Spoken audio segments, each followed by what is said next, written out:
So I've been addicted to a few different things in my lifetime.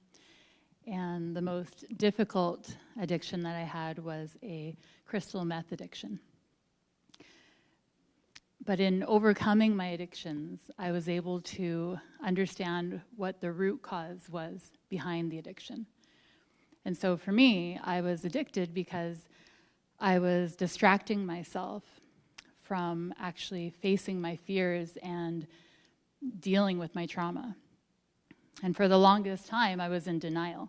I denied that I even had any trauma because I grew up, with my brother, and we were raised by my mom and my dad.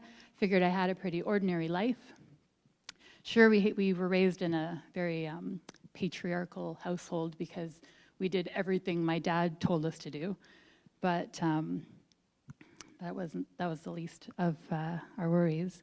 Like a lot of kids, my parents divorced when I was 12, and for us, it was a messy divorce. My parents fought a lot, and they battled it out in court. And I don't remember much from childhood. I do remember, though, my parents fighting and having this constant sense of resentment and tension that just permeated throughout our home. And I remember as a kid just wishing that my parents would get along. I just wished that they could be nice people and be kind to each other. But it would take a frickin' miracle for that to happen because my parents could never get along. And they couldn't get along and even be in the same room together. I was dreaming if I thought my parents would ever get along. So they divorced, and my mom was given sole custody of me and my brother. My dad was not cool with that at all, and so my dad decided to come up with a plan to basically circumvent the outcome of the divorce and make my mom's life so unbearable that she would have to sign us over to him.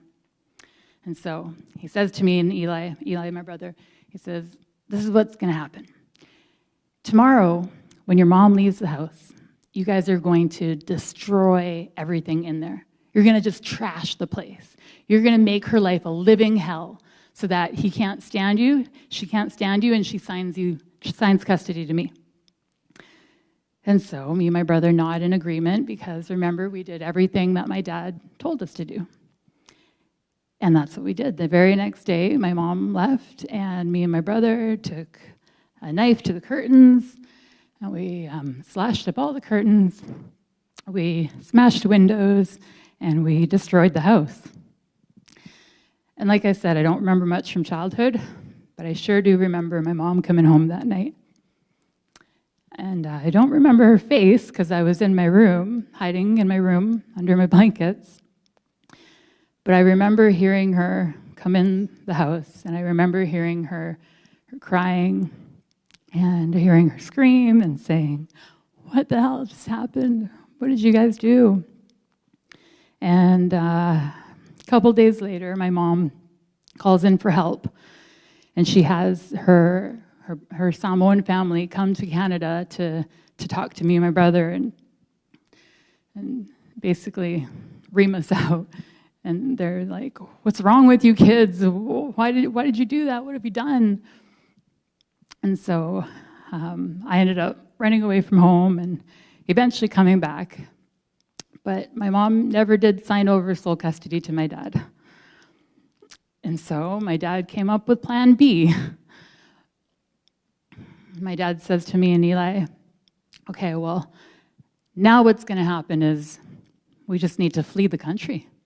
We're going to have to just leave Canada. But we can't tell anybody. So you're going to meet me on Dover Road in Richmond, Saturday, 10 o'clock.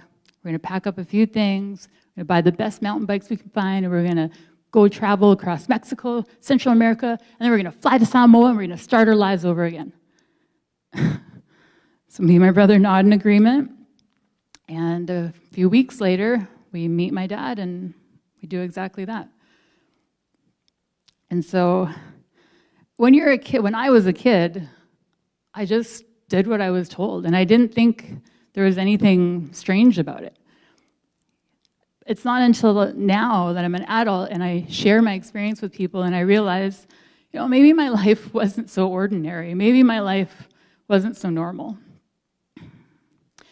But I normalized my life in order to cope and in order to deal with it.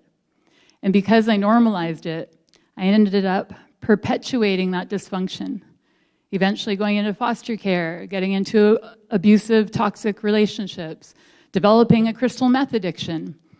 And at one point in my life, I was homeless. To be fair, I was homeless in Hawaii, so, there's worse places to be homeless. At one point, my front yard was a white sand beach and a turquoise blue ocean.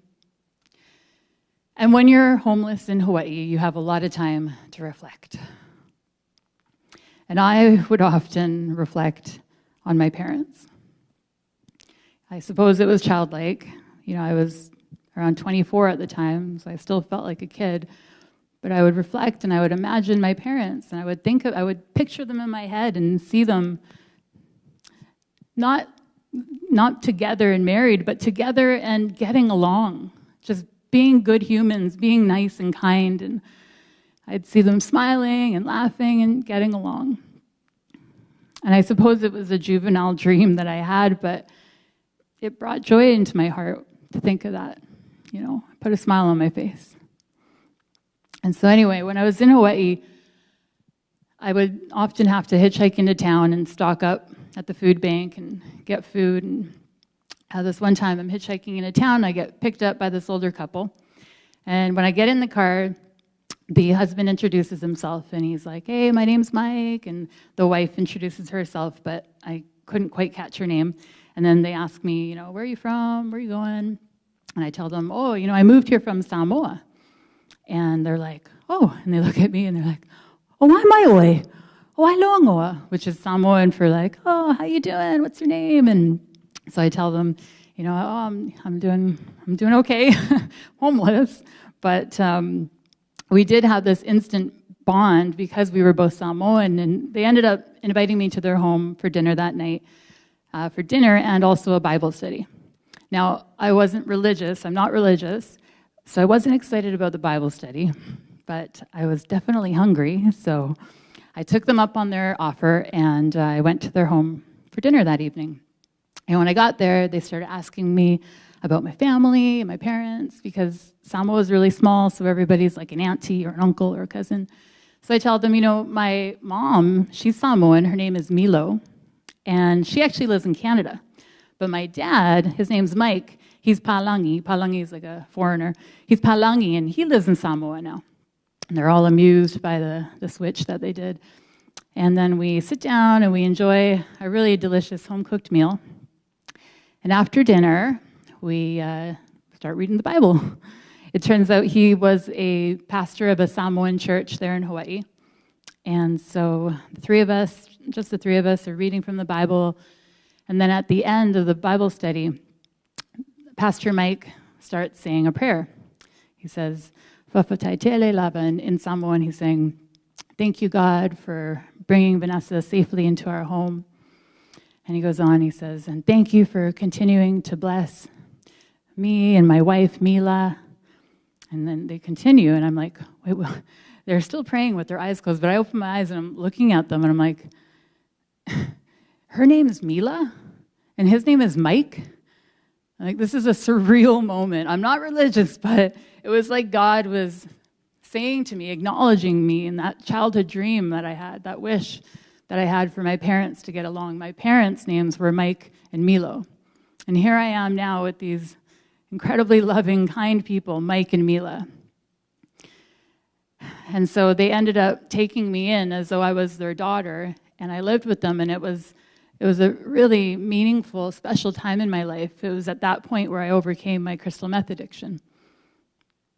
Now, something even more significant happened just a week ago. Last Saturday, in my home here in Coquitlam, my biological parents, Mike and Milo, were there together in the same room, sitting at the same table. We were playing games, and they were smiling and laughing and getting along.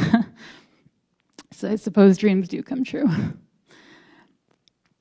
But my dream now is for not only parents to get along, not families to get along, but it's for neighbors and communities and countries to get along. That's my wish. I know it might seem impossible based on everything that this world is going through right now, but I know it is possible. We can create a world where we care about each other, where we're kind to one another, we treat each other with respect, empathy, compassion, and encouragement. It might seem impossible, but I'm here to tell you that miracles do come true.